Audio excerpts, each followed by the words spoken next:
Hi friends, स्वागत है आप सभी का मिशन क्वेश्चन सेंटर में। इस वीडियो में बात करें विटामिन और पोषण के बारे में। इंपॉर्टेंट क्वेश्चन जितने भी आपके पीवाईक्यू वगैरह हैं सभी के सभी यहाँ पर डिस्कस किए जाएंगे। अगर भैया दोस्तों चैनल पे पहली बार आए हो तो यहाँ पर चैनल को सब्सक्राइब कर लेना। और दूसरा यहाँ पर अगर बात करते हैं चैनल वीडियो को लाइक वगैरह कर दिया करो, दोस्तों के साथ शेयर भी कर दिया करो। अब चलते हैं क्वेश्चन की ओर।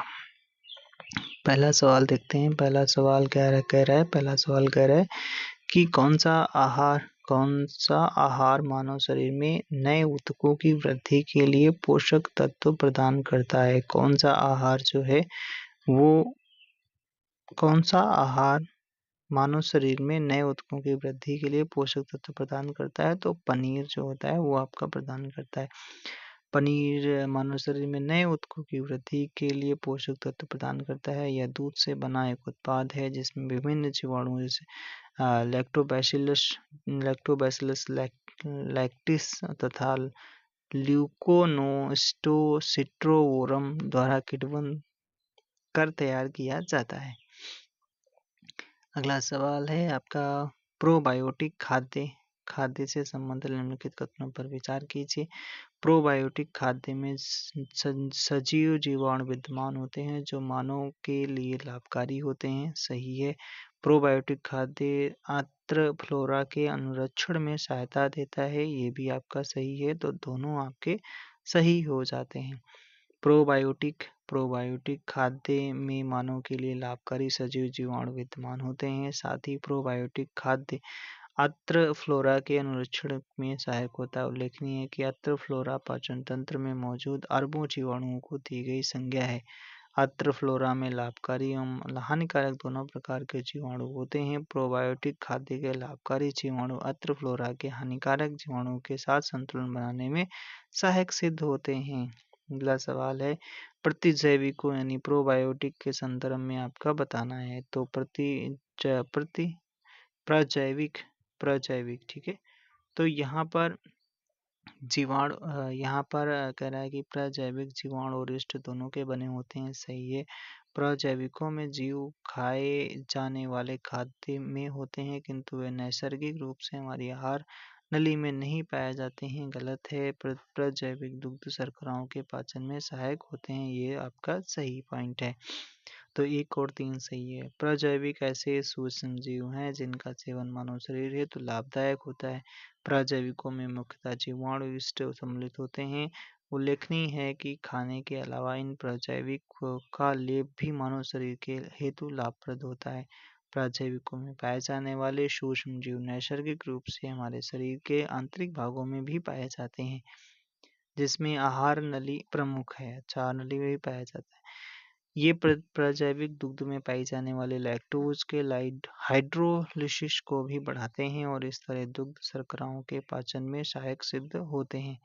अगला है न्यूट्रास्यूटिकल्स उत्पाद हैं जिनमें होते हैं। तो जिनमें क्या होते हैं? पोषक और औषधि प्रभाव होते हैं। न्यूट्रास्टिकल्स शब्द न्यूट्रिशन तथा फार्मास्यूटिकल शब्दों से मिलकर बना है। न्यूट्रास्टिकल उत्पाद नियमित पोषक तत्वों के पोषक मूल्यों के साथ साथ औषधि लाभ प्रदान करने के लिए जाने जाते हैं। फंक ने निम्नलिखित में से किसका आविष्कार किया था? विटामिन्स का किया था। विटामिन्स का 1911-12 में पोलिश वैज्ञानिक कैसिमिर फंक ने पहली बार विटामिन्स की अवधारणा दी थी। विटामिन शब्द का सर्वप्रथम प्रयोग किया था। कौन सा सही सुमेलित नहीं है? ठीक है, मतलब इनके खोजकर्ता दिए गए। विटामिन ए के मैकुलर, विटामिन सी के जेम्स लिंड, विटामिन बी मैकुलन, ठीक है। विटामिन डी पॉल मुलर लिखा है, यही गलत है। देखते हैं यहाँ पर जेम्स लिंड ने 1747 में बताया कि खट्टे फलों के प्रयोग से स्कर्वी रोग से बचाया जा सकता है। खट्टे फलों में विटामिन सी पाया जाता है। पॉम मूलर ने विटामिन डी से संबंधित नहीं है। ये डीडीटी के कीटनाशक गुणों की खोज व मलेरिया एवं पीतज्वर जैसे वेक्टर रोकथामों की उपयोगिता के लिए जाने जाते हैं। विटामिन ए और बी की खोज एल्मर मैकुलम द्वारा की गई है और आपका ए और बी, अच्छा मैकुलम नाम दिया गया है, त्रुटिपूर्ण है, ठीक है। तो यहाँ पर क्या समझ में आता है, विटामिन ए और बी की खोज आपका मैकुलम ने की है, ठीक है। और यहाँ से अगर बात की जाती है, जो अभी दिए गए थे बॉम मूलर, ये डीडीटी के कीटनाशक गुणों से संबंधित हैं, खोज करी थी। और जो जेम्स लिंड हैं, ये आपका विटामिन सी से संबंधित हो जाते हैं। विटामिन्स क्या होते हैं, तो विटामिन्स आपके कार्बनिक यौगिक होते हैं। कार्बनिक विटामिन्स जटिल कार्बनिक यौगिक होते हैं जो शरीर में उपापचयी क्रियाओं में उत्प्रेरकों की क्रियाओं का नियंत्रण करते हैं। जंतुओं को अधिकांशतः विटामिन फूड फूड से ही प्राप्त होते हैं, क्योंकि इनका संश्लेषण पादप करते हैं। अब तक 20 प्रकार के विटामिन्स ज्ञात हो चुके हैं, जिनमें दो प्रमुख प्रकार के होते हैं, जल में घुलनशील और वसा में घुलनशील होते हैं। कौन से निम्नलिखित में से यौगिकों के किस समूह को सहायक आहार कहा जाता है? सहायक आहार कारक कहा जाता है, तो विटामिन्स को ही कहा जाता है। विटामिन एक ऐसा यौगिक है जो सहायक आहार कारक भी कहते हैं। इस विचार को स्पष्ट करने वाले पहले वैज्ञानिक आपके कौन थे? हॉपकिंस थे। कौन? गोलैंड हॉपकिंस थे। कथन और कारण वाला देखते हैं, तो अधिकांश विटामिन आपका मानव शरीर में संश्लेषित नहीं होते हैं। मानव अंग केवल अनिवार्य सूक्ष्म पोषकों का ही संश्लेषण करते हैं। तो आपका क्या हो जाता है, ए वाला तो सही है, लेकिन आपका आर वाला गलत हो जाता है। अधिकांश विटामिन मानव शरीर में संश्लेषित नहीं किए जाते हैं और उन्हें पर्याप्त मात्रा में भोजन द्वारा ग्रहण किए जाने की आवश्यकता होती है। मानव शरीर विटामिन डी, विटामिन के, विटामिन बी 12 का संश्लेषण कर सकता है। किसका किसका? डी का, के का, विटामिन बी 12 का। मानव शरीर हेतु आवश्यक अधिकांश विटामिन, खनिज, आहारी घटकों को शरीर स्वयं पर्याप्त मात्रा में निर्मित नहीं कर सकता। उन्हें अनिवार्य सूक्ष्म पोषक तत्व कहते हैं। अगला सवाल क्या देखते हैं? अगला सवाल कह रहा है कि मानव शरीर अपने लिए सभी विटामिन का संश्लेषण कर लेता है। गलत है। शरीर के उचित विकास के लिए विटामिन अनिवार्य होते हैं। कारण आपका सही है। तो आपका इसका उत्तर हो जाता है कौन सा? डी वाला सही है। शरीर के उचित विकास के लिए विटामिन अनिवार्य होते हैं। इनकी कमी से हीनता रोग होता है, होने की संभावना बढ़ जाती है। मानव शरीर में सभी विटामिन का संश्लेषण नहीं होता है। हालांकि कुछ विटामिन जैसे डी, के, बी 12 आदि मानव शरीर में संश्लेषित होते हैं। विटामिन के बारे में कौन सा सही नहीं है? निगेटिव पूछा गया है। कुछ विटामिन आंतरिक सूक्ष्म जीवों द्वारा संश्लेषित किए जाते हैं। हाँ, किए जाते हैं। कुछ विटामिन हार्मोन की तरह काम करते हैं। हाँ, करते हैं। कुछ विटामिन शरीर में जमा होते हैं। विटामिन के जल में घुलनशील विटामिन है, तो गलत हो जाता है। ये आपका वसा में घुलनशील विटामिन है। जैसे जल में केवल आपका बी और सी विटामिन घुलनशील हैं, जबकि विटामिन एडेक्स जो हैं, ए, डी, ई के आपका फैट में घुलनशील हो जाते हैं। कौन से आपके वसा में घुलनशील हैं? तो एडेक वाली हैं, ठीक है। कौन सी? ए और डी हो जाते हैं। ए डी ई के होते हैं। अगला सवाल कौन सा जल में घुलनशील है? बी और सी, ठीक है। बी और सी देखो क्या दे रखे हैं, दो दो ऑप्शन। जल में घुलनशील विटामिन है, तो आपका बी और सी होते हैं। ओके। अगला सवाल कह रहा है कौन सा विटामिन पानी में घुलनशील? बी और सी होते हैं। कुछ विटामिन वसा में घुलनशील, जबकि अन्य जल में घुलनशील होते हैं। जल में घुलनशील कौन? बी और सी होते हैं। जीवधारियों को कम से कम 27 तत्वों की आवश्यकता होती है, जिनमें 15 धातुएं होती हैं जो मूलतः जो प्रभुत मात्रा में आवश्यक होती हैं। वे होती हैं कौन सी? पोटेशियम, सोडियम, मैग्नीशियम, कैल्शियम, ठीक है। ये होते हैं आवश्यक होती हैं। कौन कौन? आपका पोटेशियम और सोडियम, मैग्नीशियम, कैल्शियम आवश्यक होती हैं। जीवधारुओं में जो होते हैं ये आपका यहाँ पर लिखे हैं, potassium, sodium, magnesium, calcium, sulphur, chlorine इत्यादि की आवश्यकता प्रभुत मात्रा में होती है। इन तत्वों को दीर्घ मात्रा पोषक तत्व यानी माइक्रोन्यूट्रिएंट्स एलिमेंट्स कहते हैं, जबकि लघु मात्रा पोषक तत्व माइक्रोन्यूट्रिएंट्स की आवश्यकता जीवों को सूक्ष्म मात्रा में होती है। सेब का हृदय रोगियों के लिए विशेष महत्व है क्योंकि ये बड़े स्रोत हैं, किसके होते हैं? तो ये केवल पोटेशियम के होते हैं, इसलिए सेब का हृदय रोगियों के लिए विशेष महत्व होता है। इसके सेवन से कोलेस्ट्रॉल घटता है। सेब में पाया जाने वाला एंटीऑक्सीडेंट रक्त वाहिकाओं में पाए जाने वाले वसा से सुरक्षा प्रदान करता है। सेब में पर्याप्त खनिज तत्व पाए जाते हैं, जिनमें पोटेशियम महत्वपूर्ण है, जो हृदय की धड़कन को नियंत्रित करता है, उच्च रक्तचाप को बनाए रखता है। कौन? पोटेशियम किसमें पाया जाता है? सेब में। आहार में नियमित रूप से ताजे फल और सब्जियां ग्रहण करना वांछनीय है। ये ऑक्सीकरण रोधी तत्वों के अच्छे स्रोत होते हैं। ऑक्सीकरण रोधी तत्व व्यक्ति के स्वस्थ बने रहने और दीर्घायु होने में किस प्रकार सहायक सिद्ध होते हैं? तो ये शरीर में उपापचय के उपोत्पाद के रूप में उत्पन्न मुक्त मूलकों को निष्क्रिय बनाते हैं, इसलिए आपका ये सलाह दी जाती है। चलिए देखते हैं। प्रति ऑक्सीकारक या प्रति उपापचय वे यौगिक हैं जो अल्प मात्रा में दूसरे पदार्थों में मिला देने से वायुमंडल में ऑक्सीजन के साथ उनकी अभिक्रिया का विरोध हो जाता है। ऑक्सीकरण एक रासायनिक अभिक्रिया है जिसमें इलेक्ट्रॉनों का स्थानांतरण किसी पदार्थ से ऑक्सीकारक एजेंट में होता है। ऑक्सीकरण अपक्रिया के फलस्वरूप मुक्त मूलक उत्पन्न हो सकते हैं, जिनके द्वारा कोशिकाओं को क्षति पहुंचाने वाली श्रृंखला अभिक्रिया आरंभ हो जाती है। प्रति ऑक्सीकारक पदार्थ स्वयं ऑक्सीकृत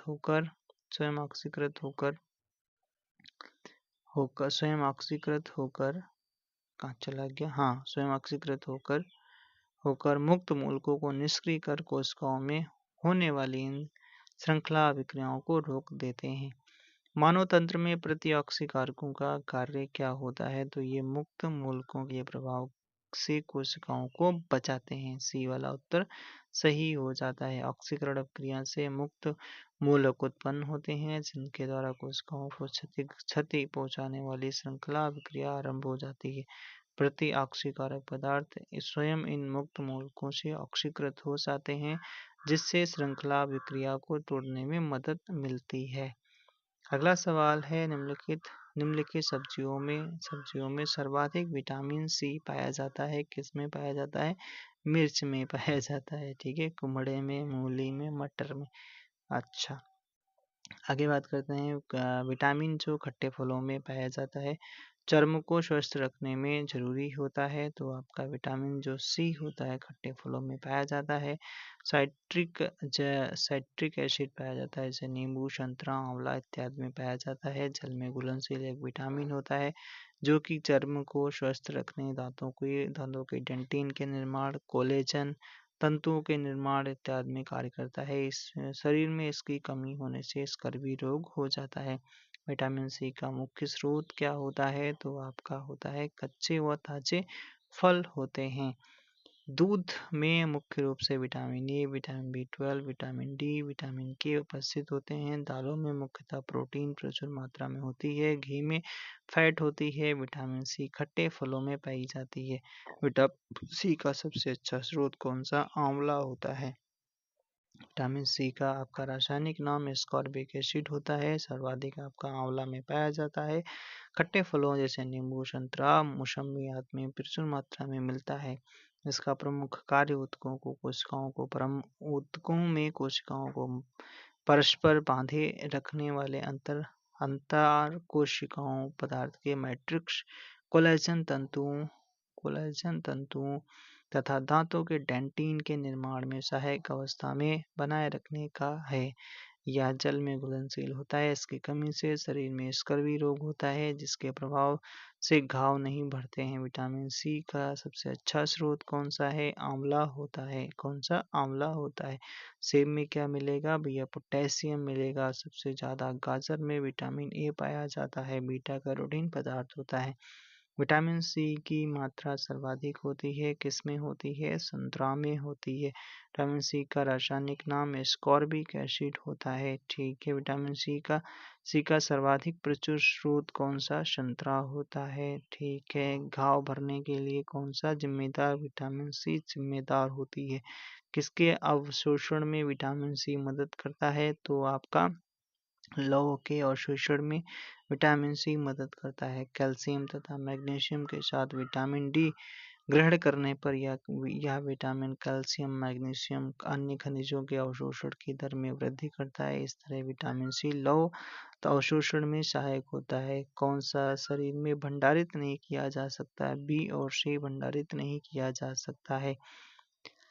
जल सी जो है जल में विलेय होता है, यह शीघ्र ही मूत्र के साथ उत्सर्जित हो जाता है, हमारे शरीर में संचित नहीं रह जाता है। किस विटामिन की कमी से खून का थक्का धीरे धीरे धीरे बनने की बीमारी होता है? तो आपका विटामिन के होता है। विटामिन के की कमी से शरीर में खून का थक्का धीरे बनने की बीमारी होती है। इस विटामिन को रुधिस्राव रोधी पदार्थ कहते हैं। ठीक है, इसकी कमी वाले व्यक्तियों को ऑपरेशन आसानी से नहीं किया जा सकता है, क्योंकि अधिक रुधिर बाहर बह जाने का डर बना रहता है। कौन सा विटामिन मनुष्य में रक्त के जमने के लिए जिम्मेदार होता है? विटामिन आपका के जो है रक्त के जमने में जिम्मेदार होता है। रक्त का थक्का बनने में किस विटामिन का? विटामिन के जिम्मेदार होता है। दूसरा वाला ऑप्शन सही है। रुधिर स्कंदन में कौन सा? तो विटामिन के जिम्मेदार होता है। चलिए भाई साहब आगे देखते हैं। जो विटामिन रक्त का थक्का जमने विटामिन के जिम्मेदार होता है। कौन सा विटामिन प्रतिस्कंदन विषों के प्रतिविष प्रतिकारक के रूप में प्रयोग किया जाता है? विटामिन के ही होता है। अगला सवाल, क्या आंत के जीवाणुओं द्वारा निम्नलिखित में से क्या आंत के जीवाणुओं द्वारा संश्लेषित होता है? तो विटामिन B12 और कौन सा? विटामिन के जो होता है, दोनों होते हैं। विटामिन डी का स्रोत क्या होता है? सूर्य की किरणें। सूर्य की किरणें वास्तव में सूर्य की किरणों के द्वारा विटामिन डी का निर्माण हमारी त्वचा कोशिकाओं द्वारा किया जाता है, जो कि यहाँ से निर्मित होकर रुधिर में मुक्त हो जाता है। इसके अलावा मक्खन, यकृत, अंडे की जर्दी, वृक्क इत्यादि से भी यह मिलता है। विटामिन डी की कमी से बच्चों में रिकेट्स, वयस्कों में मलेशिया नामक बीमारी हो जाती है। कैल्शियम तथा विटामिन डी की संयुक्त रूप से कमी होने पर वयस्कों में ऑस्टियोपोरोसिस नामक रोग हो जाता है। अगला सवाल, सूर्य की किरणों में कौन सा विटामिन? विटामिन डी होता है। डी होता है। कौन सा विटामिन सूर्य की किरणों में? विटामिन डी लगा दो सीधे सीधे। अगला सवाल, विटामिन डी की अल्पता से होता है रोग कौन सा? आपका होता है रिकेट्स और ऑस्टियोपोरोसिस, दोनों होते हैं। कौन सा आपका विटामिन डी जो है डी आपका इसका वैज्ञानिक नाम कैल्सीफेरॉल होता है। विटामिन डी का होता है कैल्सीफेरॉल। सी का स्कॉर्बिक एसिड, ए का रेटिनॉल होता है, बी का थायमीन होता है। किस विटामिन को अर्गो कैल्सीफेरॉल डी को ही बोला जाता है, D2 को बोला जाता है। किसको? यह D2 को बोला जाता है, अर्गो कैल्सीफेरॉल कहा जाता है। अगले सवाल पे और चलते हैं। अगला सवाल, D2 को अर्गो कैल्सीफेरॉल जबकि D3 को कोले कैल्सीफेरॉल और D2 विटामिन डी का यह प्रकार है जो मुख्यतः भोजन आहार अनुपूरक के रूप में मनुष्यों में प्राप्त होता है। मुख्य रूप में भोजन में यह मक्खन, मशरूम, दूध, पनीर, मांस, अंडे की जर्दी, मछली के तेल आदि में मिलता है। इसकी कमी से बच्चों में सूखा एवं रिकेट्स रोग होता है। कोले कैल्सीफेरॉल जो आपका विटामिन D3 को बोला जाता है, विटामिन डी यहाँ पर लिखा है, सही उत्तर हो जाता है। ठीक है, आगे बात करते हैं। यह सूर्य के प्रकाश की पराबैंगनी किरणों के प्रभाव से अर्गोस्ट्रॉल नामक पदार्थ से इष्ट कोशिकाएं अर्गोस्ट्रॉल का संश्लेषण करती हैं।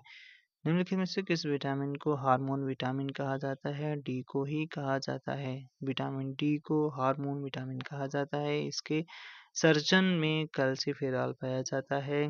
जंतुओं में दो सक्रिय विटामिन डी होते हैं, एक होता है कोले कैल्सीफेरॉल, एक होता है अर्गो कैल्सीफेरॉल। कोलेकैल्सिफेरॉल का संश्लेषण स्वयं जंतु शरीर में होता है, किंतु इसकी प्रक्रिया जटिल होती है। अर्गोकैल्सिफेरॉल का संश्लेषण सूर्य प्रकाश के परावैंगनी किरणों के प्रभाव से अर्गोस्टेरॉल नामक पदार्थ से इष्ट कोशिकाएं करती हैं। ठीक है भाई साहब।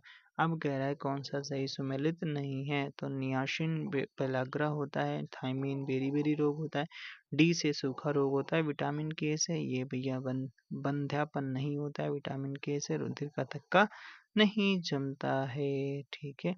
रतौंधी कितनी बार पूछा गया। विटामिन ए की कमी से रतौंधी रोग होता है, विटामिन ई आपका की कमी से होता है। ठीक है। अगला सवाल, मानव शरीर में विटामिन ई संचित होता है कहाँ पर? लीवर में होता है, लीवर में होता है। सबसे ज़्यादा विटामिन ए किस में मिलेगा? आपका गाजर में, दूध में, मक्खन में, अंडा में, मछली के तेल में इत्यादि में मिलेगा। अगला सवाल, विटामिन ई भंडारित होता है कहाँ पर? लीवर में होता है, यकृत में होता है। विटामिन ए की मात्रा अधिक है किसमें? गाजर में होती है। बीटा कैरोटीन नामक पदार्थ होता है। यह विटामिन नेत्र ज्योति के लिए आवश्यक पोषक तत्व है। पालक में मुख्यतः लौह तत्व पाया जाता है। रक्त में हीमोग्लोबिन पाया जाता है। ऑक्सीजन का परिवहन करने का काम होता है।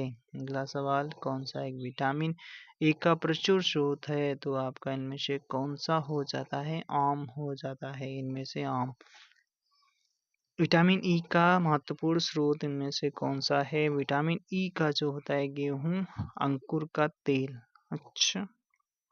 मानव शरीर को स्वस्थ बनाए रखने के लिए जिन विटामिन्स नो की ज़रूरत पड़ती है उनमें से सबसे महत्वपूर्ण विटामिन में से विटामिन ई है, जो कि एंटीऑक्सीडेंट के रूप में मानव शरीर में कोशिकाओं को सामान्य रूप से कार्य करने में सहायता प्रदान करती है। विटामिन ई वसा में घुलनशील विटामिन है, जो कि गेहूं के अंकुर के तेल में सबसे अधिक पाया जाता है।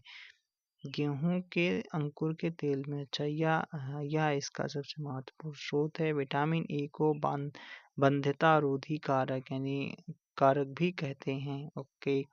किसका निर्माण हमारे शरीर में नहीं होता है? तो विटामिन ई का निर्माण हमारे शरीर में नहीं होता है। बाकी कुछ हैं जैसे विटामिन के, विटामिन बी 12, विटामिन डी का संश्लेषण होता है। सामान्य दृष्टि के लिए कौन सा विटामिन? तो आपका रेटिनॉल होता है। विटामिन ए जो होता है रतौंधी रोग हो जाता है इसकी कमी से। कहाँ कहाँ मिलेगा? दूध, मक्खन, अंडा, मछली का तेल, गाजर इत्यादि में मिलेगा। ओके। विटामिन ए स्टोर कहाँ होता है? लीवर में होता है। ठीक है। लीवर सबसे ज़्यादा विटामिन ए किस में मिलता है? गाजर में मिलता है। गाजर में कौन सा पदार्थ होता है? बीटा कैरोटीन होता है। ओके।